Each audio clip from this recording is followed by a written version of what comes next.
Без выходных работала на прошлой неделе швейная фабрика «Биармия», чтобы обеспечить резервистов дополнительной экипировкой. За станками сверхурочно стояло 16 человек. В итоге 1000 шарфов, рукавиц, головных уборов из флиса получили защитники Отечества. О тех, в чьих руках нити судьбы, расскажет Анна Зубарева. Вот это шарфики, они для тепла, они, я так думаю, всех обогреют нашим теплом. Флисовые шарфы, рукавицы, головные уборы. 1000 комплектов подготовила для мобилизованных швейная фабрика «Биармия». Все серого цвета, но разных размеров, чтобы согрет был каждый солдат.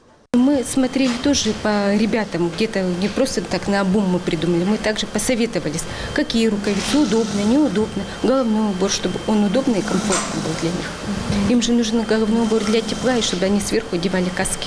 Но больше всего времени у специалистов заняли рукавицы. На их крой ушло 2,5 дня. А занималась ими треть коллектива. Это самая сложная работа, которая требует ювелирной точности. Это тыльная сторона, ладонная и пальчик на палок. Так, вот самая трудоемкая работа – это, конечно, выкраивание рукавиц, мелких деталей.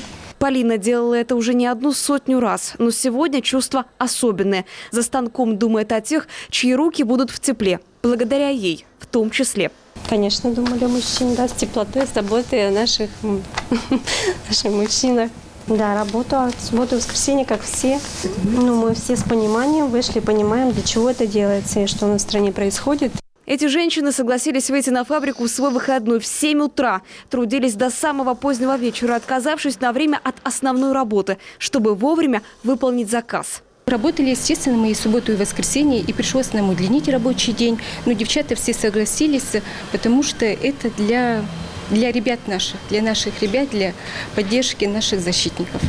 12 октября мастерицы передали готовые комплекты в надежде, что те будут верой и правдой служить бойцам. Анна Зубарева, Иван Богомолов, телеканал «Юрган».